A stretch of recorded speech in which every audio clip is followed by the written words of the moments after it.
This particular area we went into, I had a Kit Carson scout, and he told me, LTT, buku bad, that we were going into a really bad area. And the time that we were there, we got mortared, and it was just one thing after another. It was no secret where we were. Those diesel engines on those APCs, but I mean, they went after us. My platoon was always detached. We were just strictly doing search and destroy. And I mean, just on our own. But this particular area, it was not far from a town called Menton. I remember that. But from Menton, we were going towards the Cambodian border when we got onto this area. Company commander wanted the tail fins off of the mortars. He wanted to find out if they were Russian or whatever. So I it wasn't that far from where we were to where the company was, probably 45 minutes.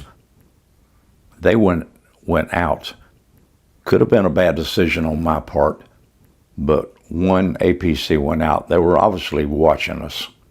And so they set up an L-shaped ambush. Bob Tibbets walked his armored personnel carrier straight into an NVA ambush near the Cambodian border and survived it by doing the one thing every soldier in a kill zone is trained to do.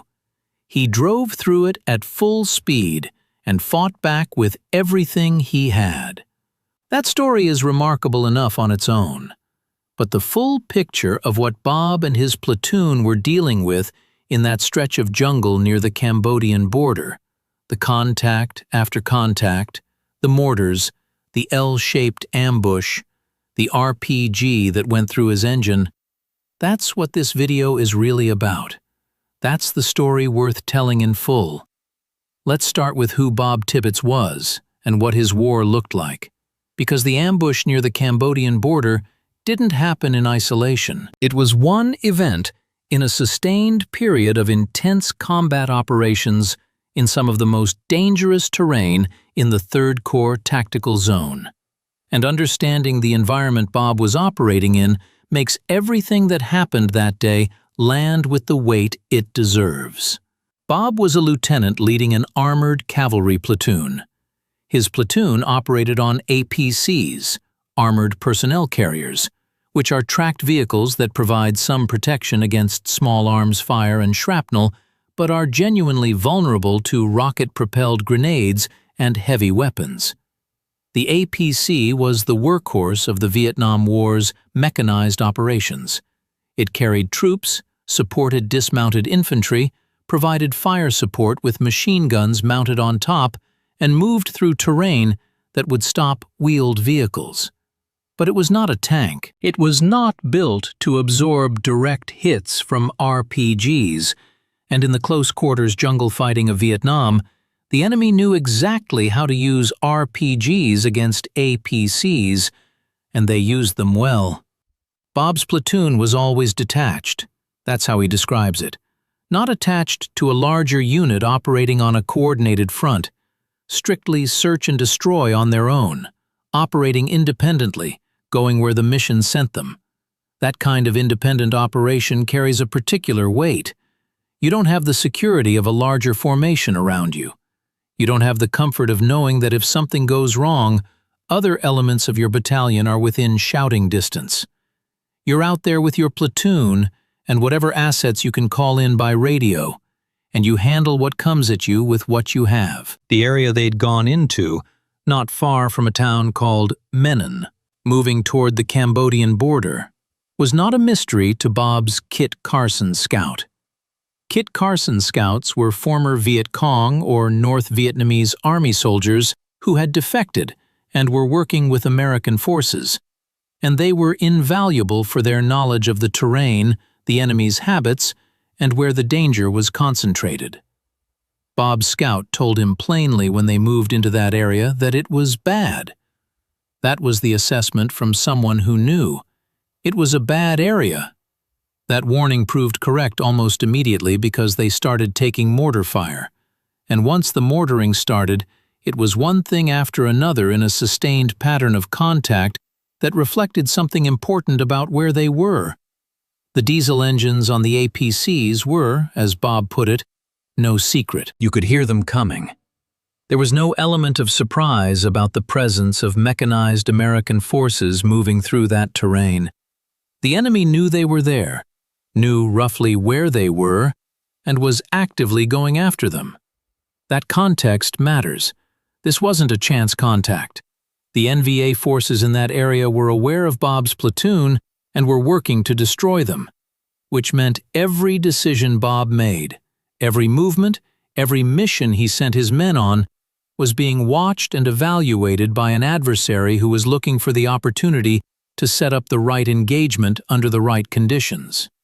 The sequence of events that led to the ambush began with a relatively routine mission. The company commander wanted the tail fins from mortars that had been fired at them, physical evidence that could identify whether the munitions were Russian-made or from another source. Identifying enemy weapons was both an intelligence priority and a practical concern in that phase of the war. The composition of the NVA's arsenal told commanders something about supply lines, about the level of support the enemy was receiving, about what the unit was dealing with. So it was a legitimate request. Bob sent one APC out to retrieve the tail fins. It wasn't far, maybe 45 minutes to where the company was positioned. It seemed manageable. But the enemy was watching, and while that APC was out and Bob's camp was reduced by one vehicle, the NVA began setting up. They knew the APC would have to come back. They knew the route. They identified the terrain feature, the dry creek bed, that would force any vehicle to slow almost to a stop. And they set up an L-shaped ambush. That geometry is important and deserves explanation, because the L-shaped ambush was one of the most effective tactical formations the NVA and Viet Cong used throughout the war.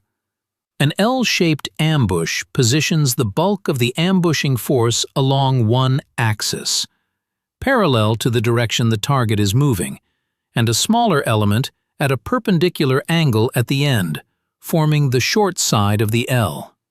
When the target enters the kill zone, they take fire from the long side of the ambush line in front of them and simultaneously from the end element at an angle. This creates interlocking fields of fire that cover the kill zone from two directions at once, making it extremely difficult to maneuver out of or to direct effective return fire against both elements simultaneously. Against a single vehicle or a small element moving along a predictable route, it was devastatingly effective.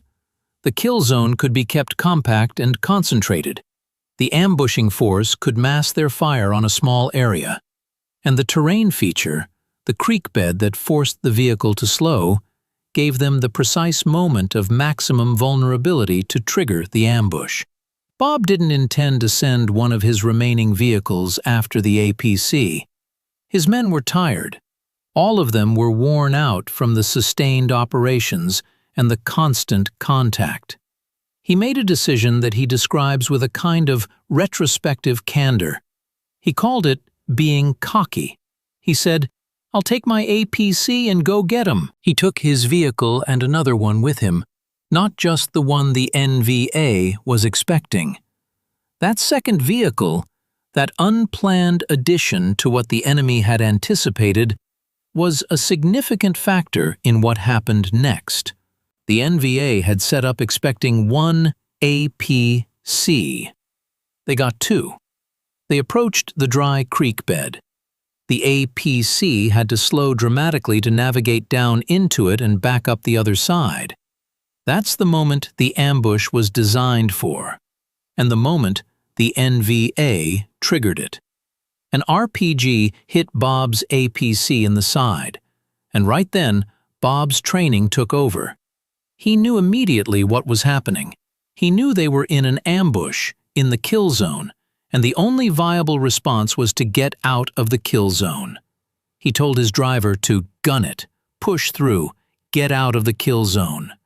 That instinct, the immediate identification of the situation, and the immediate decision to drive through rather than stop, is exactly what Army training for armored vehicle ambushes taught. The worst thing a vehicle can do in a kill zone is stop. A stopped vehicle becomes a stationary target. The ambushing force can concentrate all their fire on it. It can't maneuver. It gives the enemy exactly the engagement they set up to achieve. The only way to change the geometry of the ambush, to disrupt the enemy's ability to concentrate fire, is to move through the kill zone at speed and get to a position where you can engage on better terms. Bob made that call instantly. His driver responded. The vehicle crossed the creek bed moving fast and started up the other side. And then a second RPG hit them. This one went through the engine. The APC was done. It rolled and came to rest against an anthill, the large earthen mounds that were a common feature of that jungle terrain, some of them 3 and 4 feet tall, and the vehicle was no longer mobile. Bob and his men were dismounted, on the ground, in contact with an NVA element that Bob believes was at least platoon-sized, with a knocked-out vehicle and an ongoing firefight around them. His driver had serious wounds to his legs, shrapnel damage that Bob describes as looking like hamburger meat when he saw it. The driver was down and needed a medevac. And there was another soldier, a new guy Bob refers to as Cherry, the term used for newly arrived troops in country who hadn't yet been seasoned by experience, who had done the one thing Bob had explicitly told him not to do. When the first RPG hit, the man had gone inside the APC through a large hatch near the front. Bob had warned him from the start, "Don't go inside." The vehicle was loaded with ammunition, thousands of rounds, C4 explosive, Claymore mines, C rations, the full load that an APC in the field carried. If that ammunition had cooked off from the RPG hit and the man was inside, the result would have been catastrophic. When the second RPG hit and the vehicle went down and rolled into the anthill, the hatch came loose and struck Cherry in the head. When Bob first saw him, the man was covered in blood. Bob's immediate assumption was that he'd been shot. What followed was what Bob describes as multitasking, which is a word that dramatically understates what he was actually doing. He was simultaneously directing his remaining people on how to flank the NVA position, shouting instructions on maneuvering against the ambush, calling in a medevac for his wounded driver, and calling in artillery support. All of this while maintaining his own fire and managing the immediate combat around a knocked-out vehicle in a kill zone. The cognitive load of that, keeping those multiple streams of action going clearly and effectively in the middle of an active firefight, reflects a level of tactical proficiency and mental composure under fire that is genuinely remarkable. Most people in that situation would be overwhelmed by any one of those demands. Bob was managing all of them simultaneously, and it worked. They gained fire superiority, the NVA facing effective return fire, artillery on the way, and a flanking threat broke off the engagement. They left. Bob's platoon swept the area afterward and found 3 blood trails, evidence that they'd hit the enemy effectively. A tracker dog team was brought in to follow the trails. Bob believes they killed at least 2 of the NVA soldiers in that engagement, possibly more. And then, after the contact was over, after the medevac had come in for his driver, after the immediate demands of the fighting had been resolved, that's when it hit him. He almost lost it that night. He describes it plainly. You don't get upset during the action. You can't. There's no room for it. The contact itself demands everything you have, and it demands it in real time with no margin for anything else. But after it's over, when the action stops and the quiet comes back, that's when the reality of what just happened arrives with its full weight. Bob realized how close they'd come. If it had been just his APC out there, if he hadn't taken that second vehicle, if the NVA's ambush had gone exactly as they'd planned it, he wouldn't have survived. He knew it. He sat with that knowledge in the dark that night, and he almost lost it. He didn't want his men to see him that upset, but he was. That's an important part of this story, and it deserves to be said clearly. The emotional reality of what Bob Tibbets experienced that night, the weight of almost losing his entire element, of knowing how fine the margin was between what happened and a very different outcome, that's not a weakness. That's a human being processing something genuinely terrible. The professionalism and the composure that Bob showed during the contact was real, and it saved lives. And the emotional response he had afterward, in private, when the weight of it landed on him, that was real too. Both of those things can be true about the same person at the same time. Both of them are part of what service in that war actually looked like. Now, if you're watching this and you want to hear more stories like Bob's, not the sanitized version, not the simplified version, but the actual account of what men like Bob Tibbets went through in Vietnam, this channel is the place for it. I post these regularly, and I take every single one of them seriously. Go ahead and subscribe if you haven't already. It's free, and it means these stories keep getting told. Okay, let's keep going. The aftermath of the ambush had several elements worth examining. Bob's driver, the man with the shrapnel wounds in his legs, was medevaced out. And here's something about the Vietnam War that a lot of people don't know who weren't there. When a man was medevaced, that was usually the last you heard of him. They wouldn't tell you what happened. They wouldn't tell you if he survived, if he recovered, if he was going to be okay. You just watched the helicopter take off and then you moved on with the mission, carrying the uncertainty of not knowing whether the man in your platoon, the man whose injuries you'd witnessed, was alive or dead. Bob thinks his driver was okay. He hopes he was, but he's never had certainty about it. That's a particular kind of weight that combat veterans from that era carried. Not just the memories of the men they knew, but the unresolved uncertainty about what happened to them. The new guy, Cherry, who'd taken the hatch to the head, he was all right. Probably a concussion, Bob thinks, but he was fine. The immediate fear that he'd been shot, that first sight of all that blood, had turned out to be a scalp wound rather than a bullet wound. Scalp wounds bleed extensively even when they're not life-threatening, and in the moment of a firefight, all blood looks the same. Bob had processed that fear and moved on to the next thing he needed to do, because that's what the situation demanded. The man on the .50 caliber machine gun during the ambush, Bob thinks it might have been Sergeant Hooker, though he's not entirely certain, was, in Bob's words, unbelievable. When everything started hitting the fan, that man was hot on the .50 caliber. That kind of fire from a heavy machine gun, maintained effectively during contact, changes the geometry of a firefight. A .50 caliber machine gun puts rounds downrange with a weight and volume that demands the enemy's attention, that suppresses their ability to maneuver freely, that creates the conditions for the platoon to do the other things that need to happen: the flanking, the maneuvering, the artillery coordination. Bob's acknowledgement of that soldier's performance reflects the understanding that what happened that day wasn't one man doing something remarkable alone. It was a platoon functioning under fire.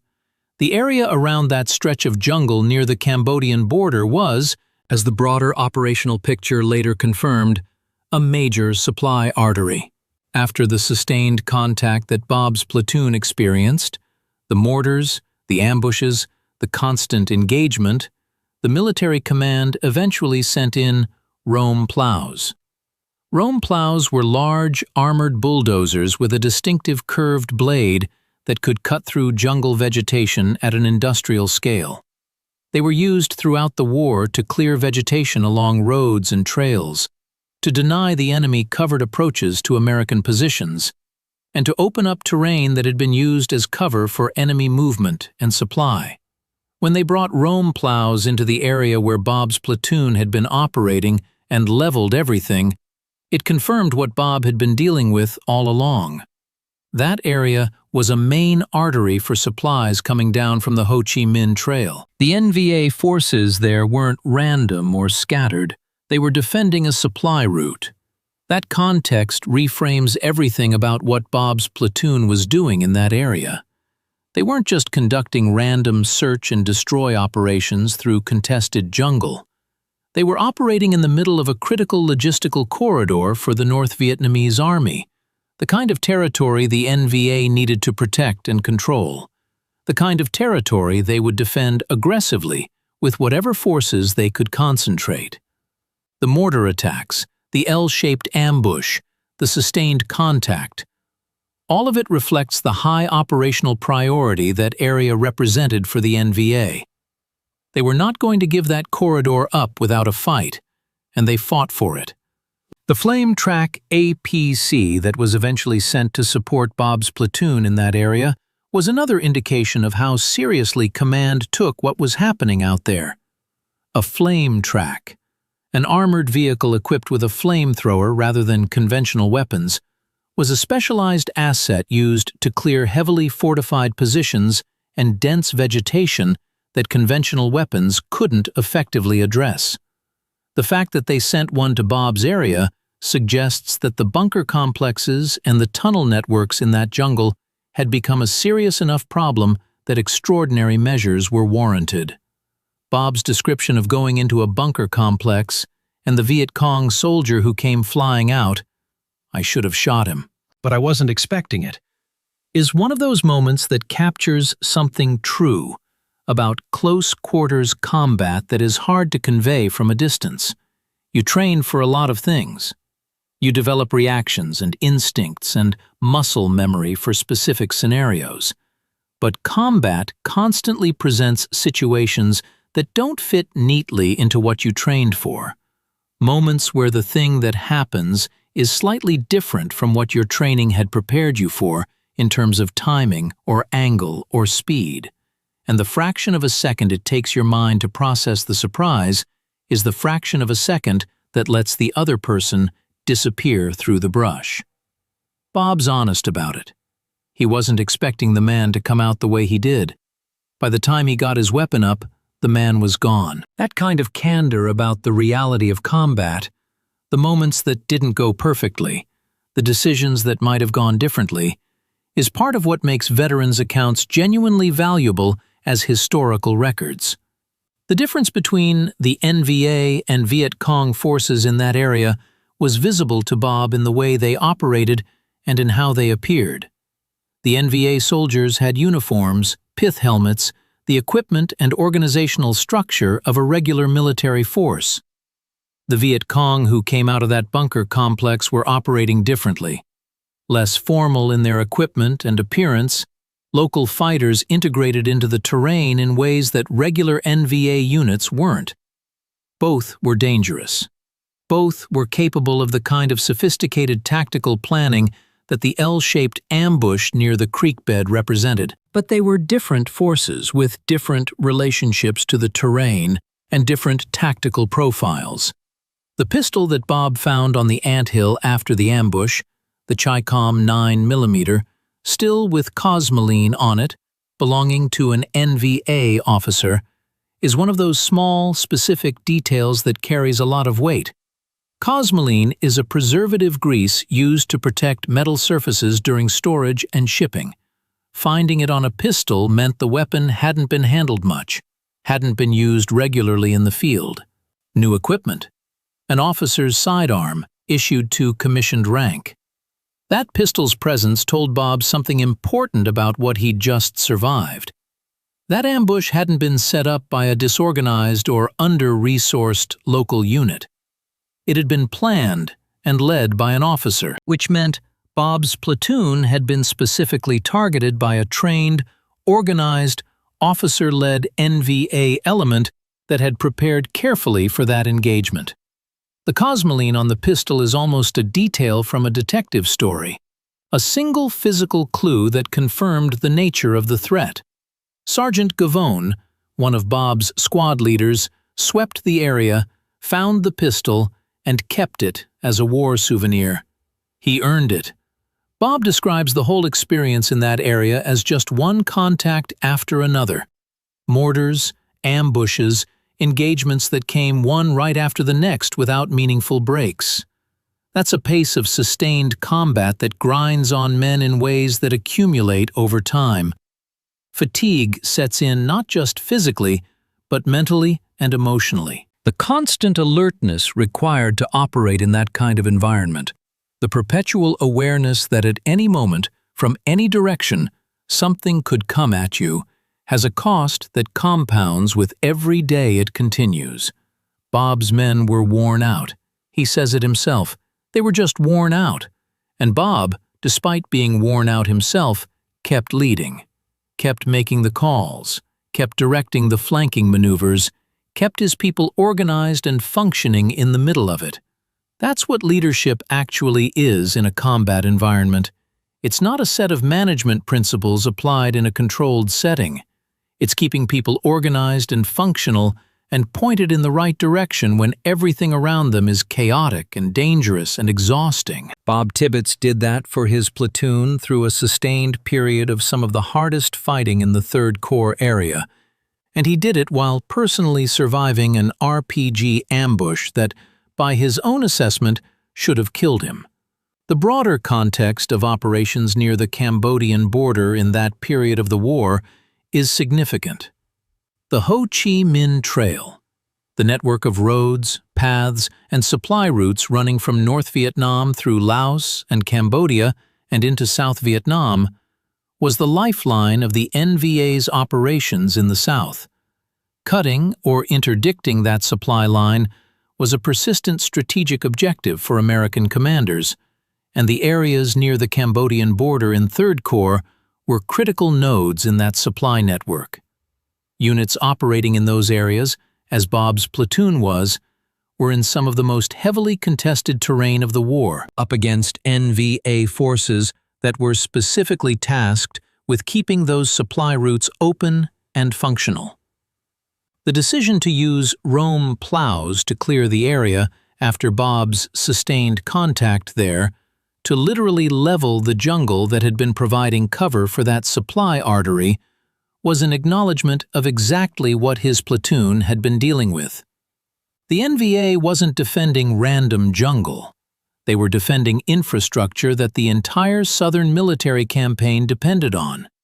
And Bob's platoon had walked into the middle of that defense, done their job, survived, and held on long enough for command to bring in the assets to address the problem at a larger scale. Bob never lost a man in those operations. He says it himself. Other than that, I never lost anybody.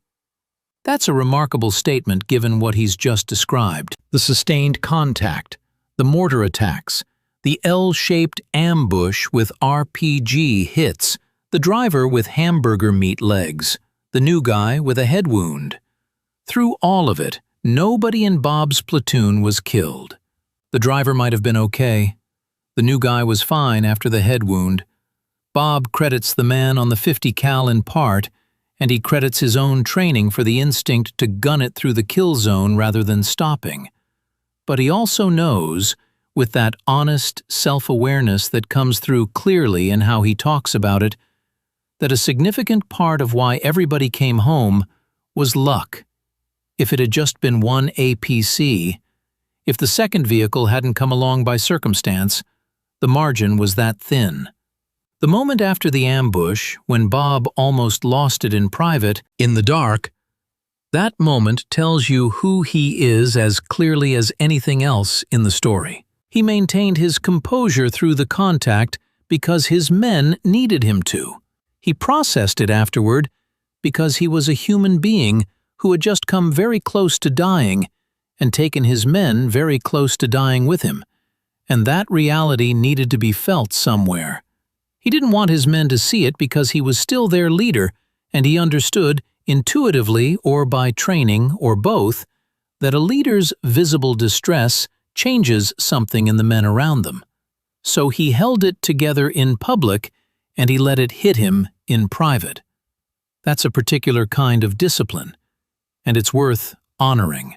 Before we get to the end of this, I want to say, if this story has gotten to you, if you feel the weight of what Bob Tibbets and his men went through in that jungle near the Cambodian border, I hope you'll share this video with someone who should hear it. These stories only live as long as people keep passing them on.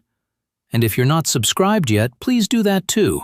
Every person who subscribes is another person who'll be here when the next story comes out, and that matters. These men deserve the audience. Veterans from the Vietnam era came home into a country that was badly divided about the war they'd fought in.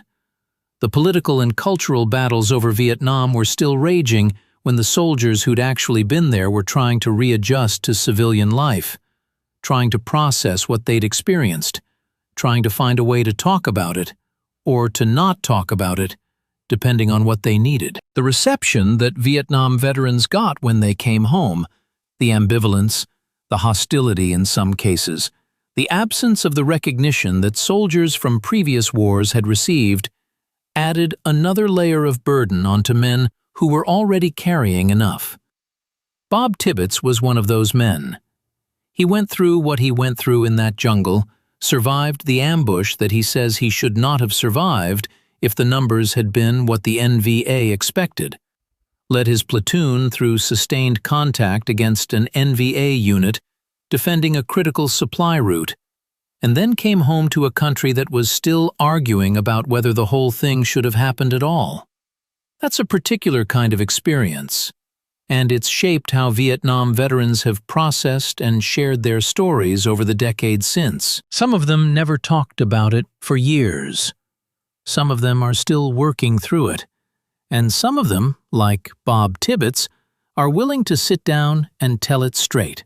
The good decisions, and the ones that might have been different, the moments of tactical proficiency, and the moments of pure luck, the almost lost it night, and the day nobody died, even though they probably should have. That kind of honest, full accounting of what men actually experienced in that war is the most valuable thing their stories can offer. Not mythology, not heroic simplification, not the sanitized version where everything makes sense and every decision was right. The real version. The one where a lieutenant calls himself cocky for going out alone to get his APC and means it, and tells you about it openly 40 or 50 years later. The one where he sat in the dark after the ambush and almost lost it, and tells you that too. Bob Tibbets drove his APC through a kill zone when the training said gun it, and the instinct said gun it, and everything in him said gun it. And that decision kept men alive. He called in the medevac and the artillery and directed the flanking maneuver simultaneously. He gained fire superiority and drove the NVA off. And he sat with the weight of it afterward, alone, the way leaders do, and then got up the next morning and kept going. That's what he did. That's who Bob Tibbets was in that jungle near the Cambodian border. The pistol on the anthill, the cosmoline that hadn't been worn off yet, the officer who'd planned the ambush and left his sidearm behind when the platoon swept the area. All of those details add up to a picture of what Bob's platoon was actually up against. A trained, organized, officer-led NVA element operating in a strategically critical area, defending a supply route that mattered to their entire campaign in the South. And Bob's platoon, operating independently, worn out, moving through terrain that gave away their position by sound. They went into that, and they came out. Bob Tibbets, remember that name? Remember the dry creek bed and the RPG that went through the engine and the driver with the shrapnel wounds, and the night when he almost lost it in private because of how close it had all been. remember that he brought everybody home. And remember that he tells it the way it was, cocky decision and all, because that's what it means to be honest about what that war was. That's his story, and it's a good one, worth keeping. Let's go deeper into some of the things that made Bob Tibbet's situation that day so extraordinarily dangerous, because the tactical details matter, and they help you understand just how close the whole thing came to ending very differently. The L-shaped ambush is worth spending more time on. In Vietnam, the NVA and Viet Cong were sophisticated tacticians who had studied American operational patterns closely and developed effective countermeasures. The L-shaped ambush, in particular, was refined through years of fighting, first against the French, who'd been in Vietnam before the Americans arrived, and then against American forces who operated with patterns that could be observed and anticipated. The key insight behind the L-shape is that it defeats the most natural defensive response to an ambush, which is to return fire toward the direction the fire is coming from and move away from the kill zone. An L-shaped ambush positions an element at the end of the kill zone, so that vehicles or troops trying to move through and out of the kill zone are running directly toward additional fire. The geometry traps you. For an APC specifically, the dry creek bed was an almost ideal trigger point. Armored vehicles negotiating a sharp depression in terrain have to reduce speed dramatically. The vehicle needs to essentially walk itself down into the creek bed and then climb back up the other side. And during that transition, the vehicle is at its slowest and its most exposed. The front slope is pointed down into the depression, limiting the field of fire of any weapons mounted on the front. The vehicle is not moving in a direction that can be quickly changed. It's committed to the line of the creek bed crossing until it either goes down and comes back up, or it stops. The NVA had identified that choke point, positioned their ambush elements to maximize fire concentration on that specific 30 or 40 feet of ground, and waited for what they expected to be a single APC. They got two. That second vehicle, the one Bob hadn't planned on bringing but brought because he was going himself rather than sending one of his men, changed the engagement in a meaningful way. An L-shaped ambush sized for one vehicle, hitting two vehicles, means that the fire that was supposed to be concentrated on a single target is now split, that the element meant to cover the exit of the kill zone now has two vehicles to track rather than one, and that the ambushing force has to rapidly adapt to an engagement that isn't going exactly as planned. That adaptation takes time. In combat, fractions of a second matter enormously. The additional fraction of a second that the NVA needed to process the presence of two vehicles rather than one may have been part of why the first RPG hit Bob's APC in the side, rather than in a more catastrophically vulnerable location. The RPG, the rocket-propelled grenade, was the standard anti-armor weapon of NVA and Viet Cong forces throughout the war, and remains one of the most widely used infantry anti-armor weapons in the world to this day.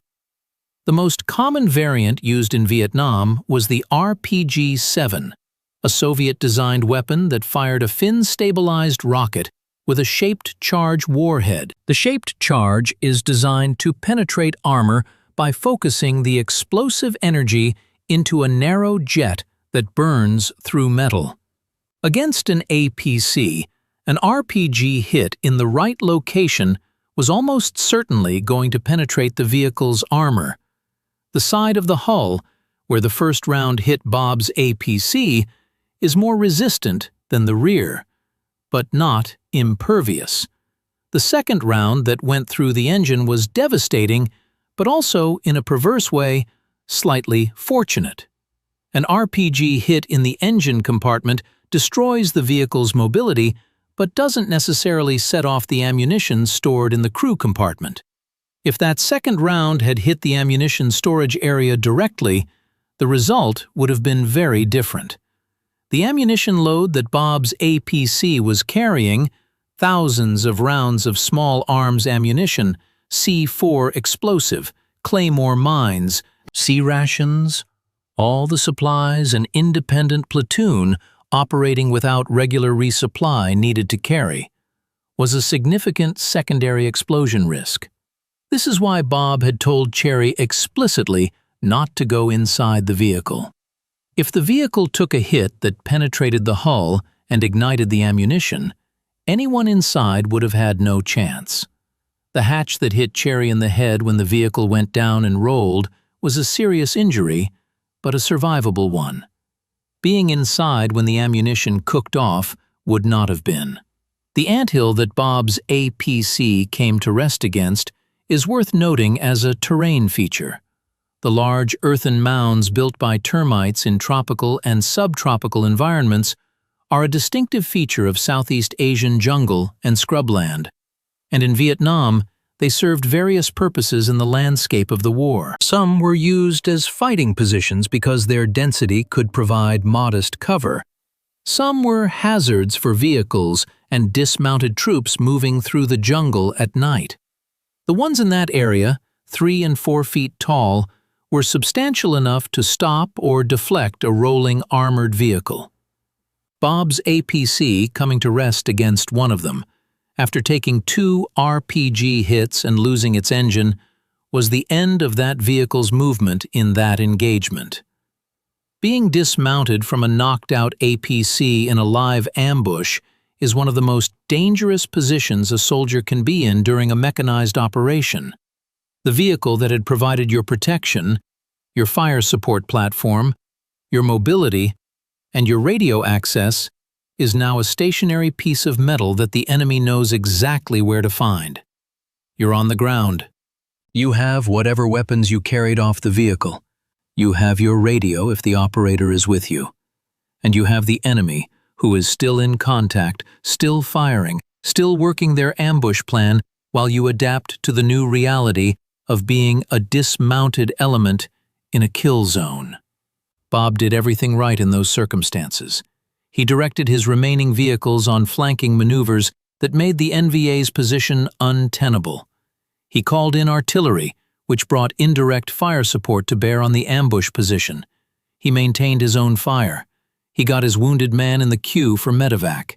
He did all of this simultaneously, in the middle of the contact, without losing the thread of any of it. The result was fire superiority, the point in a firefight where one side is putting so much effective fire on the other that the enemy can no longer maintain their position effectively and has to break off or be destroyed.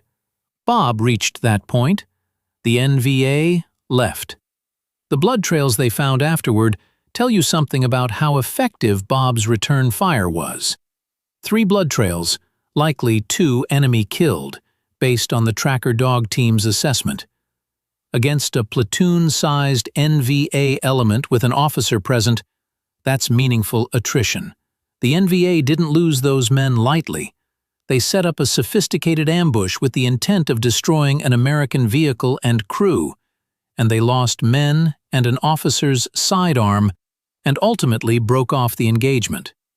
That outcome isn't just survival. That's winning a firefight against a superior force that had the advantage of preparation and terrain. The tracker dog teams that were brought in to follow the blood trails were a specialized asset that not many people know about from the Vietnam War. The military working dog program deployed tracking dogs trained to follow human scent trails, including blood trails, through the jungle terrain. These teams could follow a trail that would be invisible to human searchers and could maintain tracking in conditions, rain, dense vegetation, complex terrain, that would defeat conventional tracking methods. They were used extensively in the 3rd Corps area and elsewhere to assess battle damage, recover enemy equipment, and gather intelligence about enemy movements and losses. Bob's reference to them confirms that the command took the ambush seriously enough to invest those assets in assessing the outcome. The Flame-Track APC that was sent to Bob's area during the sustained contact operations tells its own story about what command understood they were dealing with. Flamethrowers in Vietnam, whether mounted on vehicles or carried by infantry, were used against fortified positions, bunker complexes, and dense vegetation that conventional fire couldn't effectively clear. The decision to send a flame track to Bob's area reflects an assessment that the enemy had established positions in that terrain that conventional weapons hadn't been able to neutralize. It was an acknowledgement that the NVA presence in that area was entrenched enough to require extraordinary measures.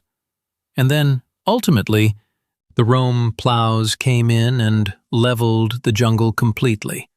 A final acknowledgement that the terrain itself, the cover it provided for enemy movement and supply, was the problem that needed to be eliminated. The Ho Chi Minh Trail context is crucial to understanding all of this. The trail, which was actually a complex network of roads, paths, way stations, and supply depots running roughly from North Vietnam through Laos and Cambodia and into South Vietnam, was the arterial system of the entire NVA military campaign in the South. Everything the NVA needed to fight, weapons, ammunition, food, medicines, replacement personnel, moved through that network. Interdicting it was one of the central strategic objectives of American military operations throughout the war, and it was consistently one of the most difficult objectives to achieve because the trail was dispersed, redundant, constantly repaired, and protected by a large and capable defensive force. The area near the Cambodian border, where Bob's platoon was operating, was a key node in how those supplies entered South Vietnam from Cambodia.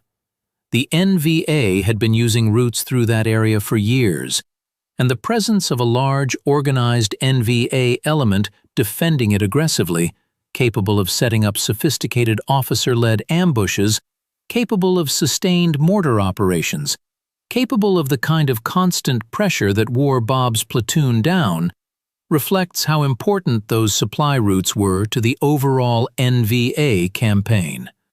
They weren't going to give them up without a serious fight.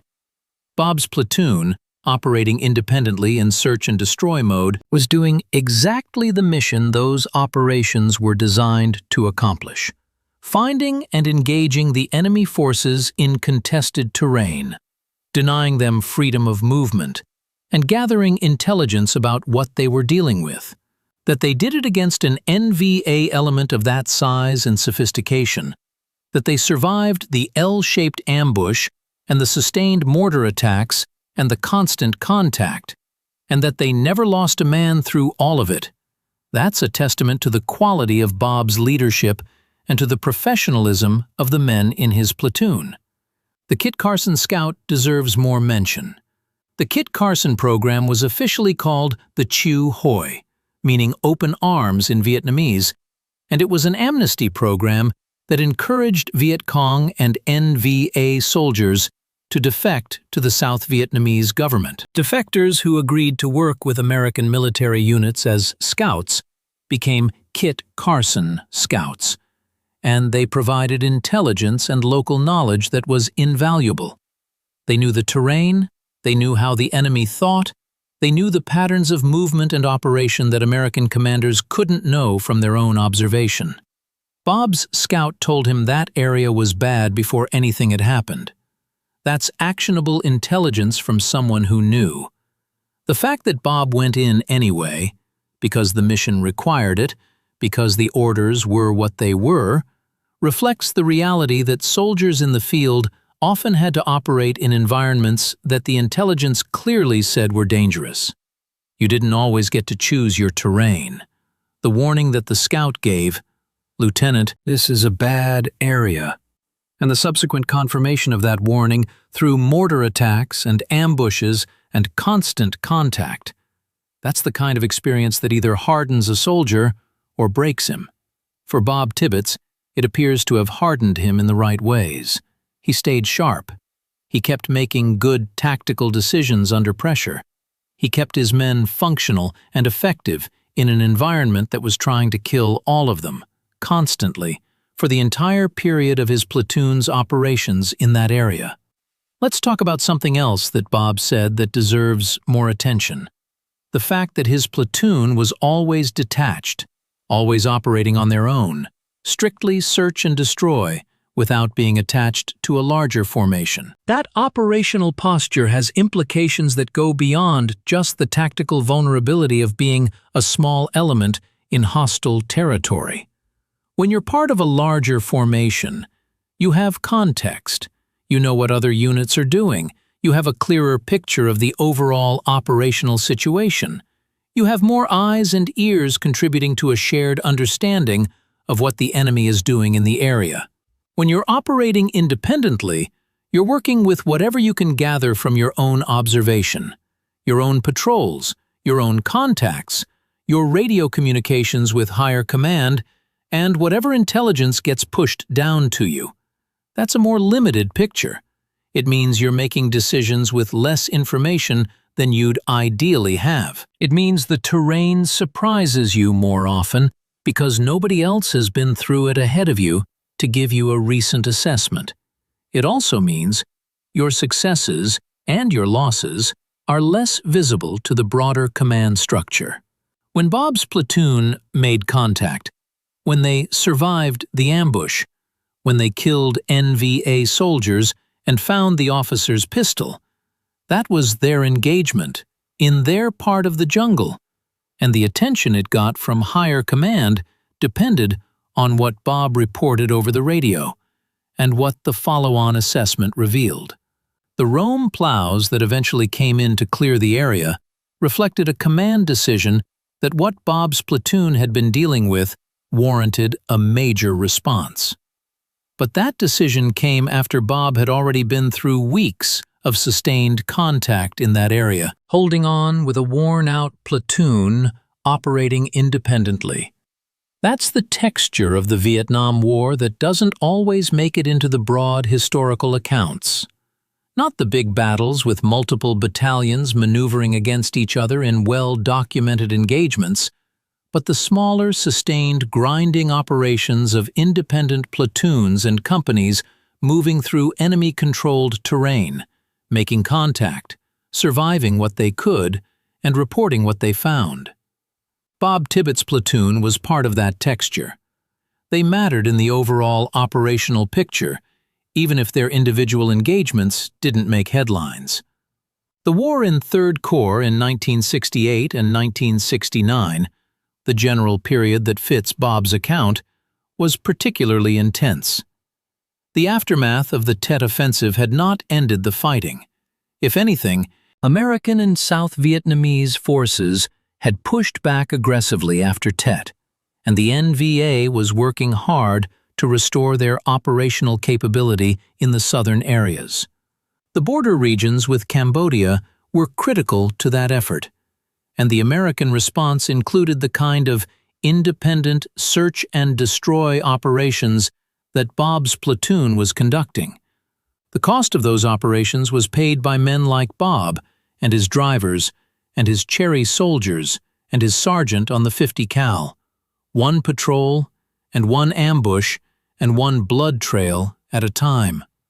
All of that leads back to the man himself, Bob Tibbets, who took his own APC out instead of sending one of his worn-out men, who drove through a kill zone when the RPG hit, who managed a medevac and artillery and a flanking maneuver simultaneously in the middle of a firefight, who sat in the dark afterward and almost lost it because of how close it had been, and who tells the story today with the same direct, honest voice, cocky decision and all.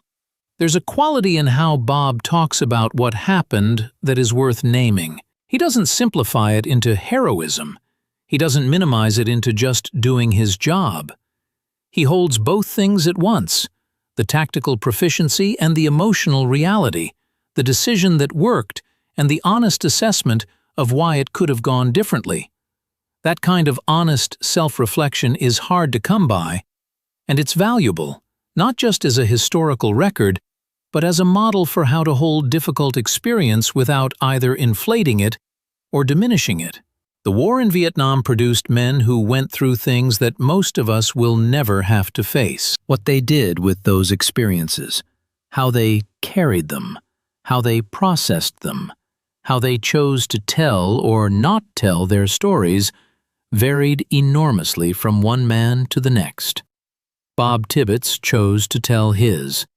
He chose to sit down and recount the L-shaped ambush and the RPGs and the driver's hamburger meat legs and the night he almost lost it in private, and to tell it straight, without embellishment and without false modesty. That's a gift. That's Bob Tibbets giving the rest of us access to something real, something that happened, something that cost people something, so that those of us who weren't there can have at least some understanding of what it was. Bob Tibbets. Remember that name. Remember the creek bed and the RPG and the second APC that the NVA wasn't expecting. Remember the officer's pistol with the Cosmoline still on it? Remember that he brought everybody home. That's the story. And it matters. One more thing that's worth saying before we close this out, and it's something about the specific nature of armored cavalry operations in Vietnam that shaped everything about what Bob Tibbets and his men experienced. The armored cavalry platoon in Vietnam was a particular kind of unit doing a particular kind of work that combined the mobility and firepower of mechanized forces with the intelligence-gathering mission of traditional cavalry reconnaissance.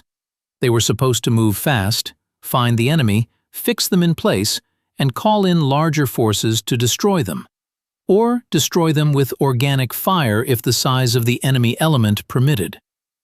That mission profile put them constantly out in front, constantly in terrain that hadn't been thoroughly cleared, constantly exposed to the kind of threat that a sophisticated enemy with RPGs could pose. Bob's platoon was doing that work independently, which added the burden of not having the organic support of a larger cavalry squadron or battalion nearby. When they needed support, they called it in. Artillery, medevac, eventually the flame track and the roam plows. All of that came from outside the platoon.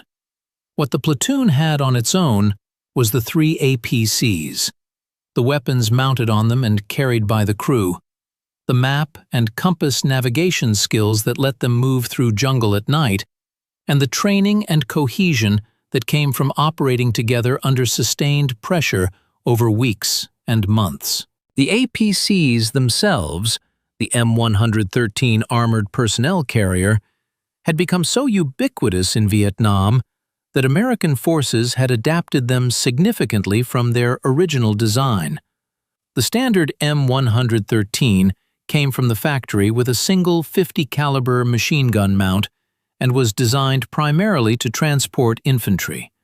In Vietnam, units often added additional weapons mounts, additional armor plating, additional ammunition storage, and modifications that made the vehicles more suited to the kind of sustained combat operations they were actually conducting. The 50 cal that Bob's man worked so effectively during the ambush was the primary heavy weapon of the vehicle, and its performance in that engagement, keeping the NVA's heads down while the flanking maneuver developed and the artillery was called in, was central to the outcome. The driver of Bob's APC, the man with the shrapnel wounds in both legs, the man who followed Bob's order to gun it and drove through the kill zone after taking an RPG hit in the side, deserves specific acknowledgement. His response to Bob's command in that moment, under fire, after taking a direct hit that had already wounded him, was to keep the vehicle moving through the ambush. That's the kind of response that comes from training so deeply ingrained that it functions even when the body is hurt and the situation is terrifying. He drove through. He got the vehicle out of the kill zone. He kept going until the engine was destroyed by the second RPG, and even then the momentum of the vehicle carried it far enough to roll clear of the worst of the kill zone and come to rest against the anthill.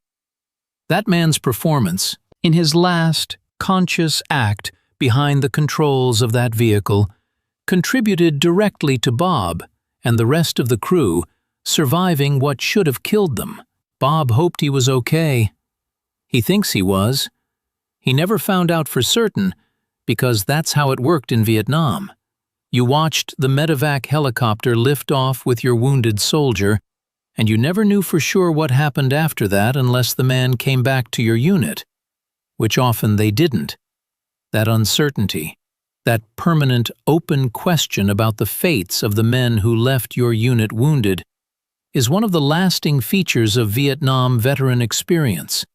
It's not traumatic in the way direct combat trauma is, but it's a specific kind of unresolved grief. Caring about what happened to someone and having no way to find out. The man who Bob thinks might have been Sergeant Hooker on the 50 cal. That uncertainty about the exact name reflects something honest about memory and about the chaos of combat. In the intensity of a firefight, with multiple things demanding your attention simultaneously, the specific details of who was doing what can get compressed in memory. What Bob remembers clearly is the performance. Unbelievable, he says. The man was hot on that 50 cal. And that's the important thing. The name might blur across the decades, but the performance doesn't. That soldier's effectiveness in that engagement was part of why everyone came home. The aftermath of the ambush, the sweep of the area, the blood trails, the tracker dogs, the Chi-Com pistol on the anthill, represents the work that happens after the contact. The actual fighting is the part that gets remembered most vividly, but the work afterward was also important. Sweeping a contact area after the enemy has broken off requires discipline and caution. The threat isn't necessarily gone just because the shooting has stopped. The NVA left blood trails, which meant they had wounded who might still be in the area. Booby traps were a constant possibility in enemy positions. Bob's instinct when he saw the pistol on the anthill, his first thought being that it was a booby trap, reflects exactly the right tactical mindset. He shot it off the anthill with his M16 before anyone went to pick it up. It turned out not to be trapped, but the instinct to treat it as if it might be, to not assume that an obvious item left behind by a retreating enemy was just what it appeared to be. That instinct reflected experience and sound tactical judgment. And Sergeant Gavone got a darn nice war souvenir. The fact that that pistol still had cosmoline on it matters in a way that goes beyond just identifying the enemy officer. It speaks to the supply situation of the NVA unit Bob had just fought. Cosmoline is used to preserve weapons during shipping and storage. Weapons that see regular daily use have the cosmoline cleaned off them and replaced with normal gun oil. A pistol with cosmoline still on it is a pistol that hadn't been used much, relatively new equipment recently issued. That tells you something about where that NVA unit was in its operational cycle. They were relatively fresh, probably recently arrived in the area with new equipment, not a worn-down unit at the end of a long campaign. Bob's platoon had fought a fresh, well-supplied, officer-led NVA unit in a well-prepared ambush site, and won. Think about all of that together. The Kit Carson scouts' warning that it was a bad area, the mortar attacks that confirmed it immediately, the APC sent out to retrieve mortar tail fins, and the NVA watching that movement. The L-shaped ambush set up to destroy what they expected to be a single vehicle. The second APC that Bob brought along, the RPG hits, the driver who kept going wounded, the simultaneous medevac call, artillery call, and flanking maneuver direction. The fire superiority achieved, the NVA breaking off, the blood trails, the officer's pistol, the tracker dogs, the flame track that came later, the Rome plows that came after that and leveled everything. All of it adds up to a picture of one platoon operating independently in a strategically critical area, doing their mission at extraordinary personal cost and risk, and holding on until command could address the problem at the scale it required. Bob Tibbets was the man responsible for all of it. Not because he was the only capable person in the platoon, but because he was the leader, and the leader is responsible for outcomes. He made the decisions. He made a decision he calls cocky. He made dozens of decisions in the ambush itself that were right. He made the decision that night to process his distress in private rather than in front of his men. And he made the decision, years later, to sit down and tell the story, honestly, fully, with the self-awareness to say what he might have done differently alongside what he did right. That's Bob Tibbets. That's who he was in that jungle near the Cambodian border. And that's worth remembering long after the last veteran of that war is gone.